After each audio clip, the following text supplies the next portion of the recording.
1 2 3แอคชั่นสบายดีวันนี้มาพบกับ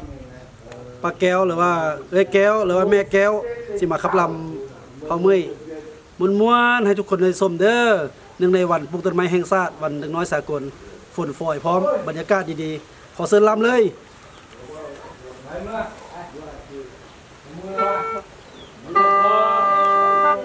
ฝนสิบ่แห้งพุ่นบ่นี่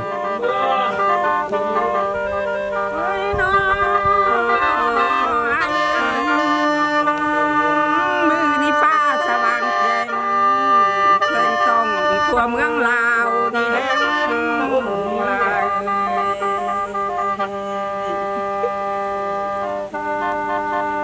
เอามาพากันเจ้า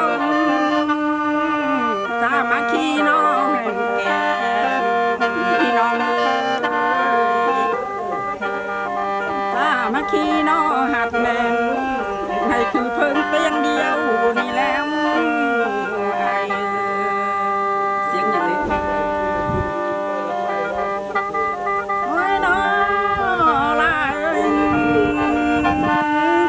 เสนอฟ้า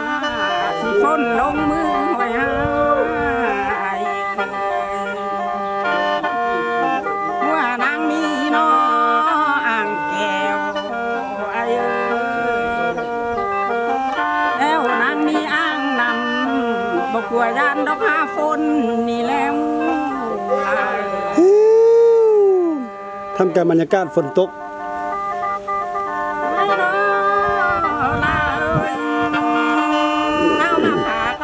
แบ่งสร้างไปเนื้อแบ่งบริคำใส่เฮานี้ให้มันหูเวลาเนื้อพากันปลูกนอต้นใหม่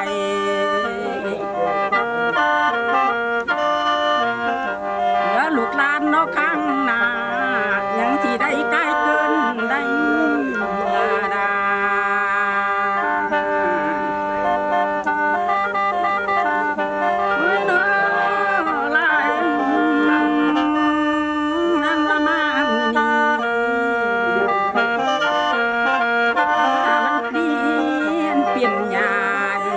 แสงส่องชั่วโลกานี่แล้ว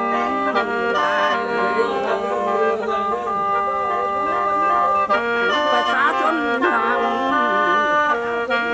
ทุกคนได้หันหาเวลาเนื้อให้มาพากันสร้างบริคำใส่นอเก่าใหม่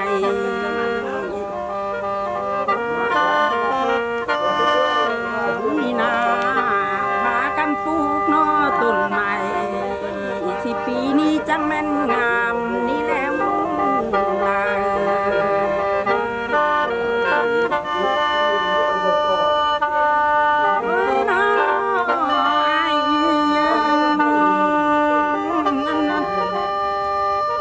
่นา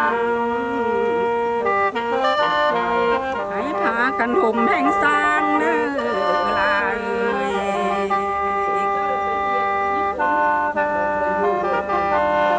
เข้าสู่ชาคาตนเนื้อเหนาอยู่ในโลกกานาบริคำใสเจริญกามและลาแล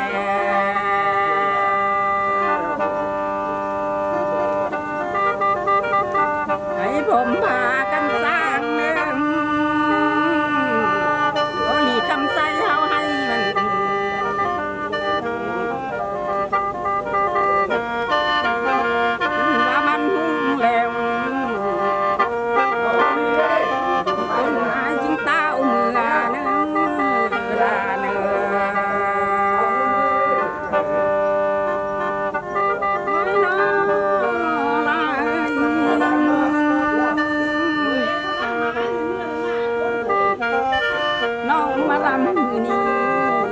พิธีท่องเมืองเด้อบ่ลาย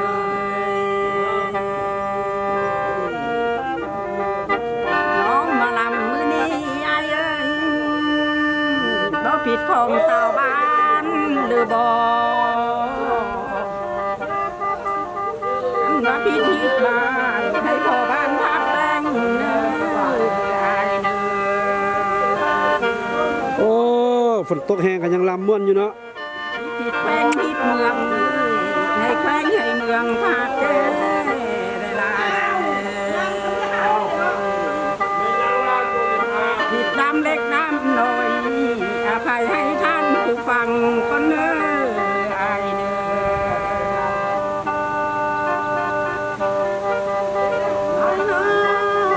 อายเอ้ย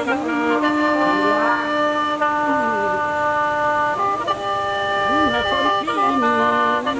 สิงามดีน้อหลายอย่างสุขสมหวังให้แก่อายเมื่อนางเจริญแล้วอายแล้ว ไว้ ได้หรอ ฝนแห้งนี่สิได้เบรกก่อนบ่เนาะ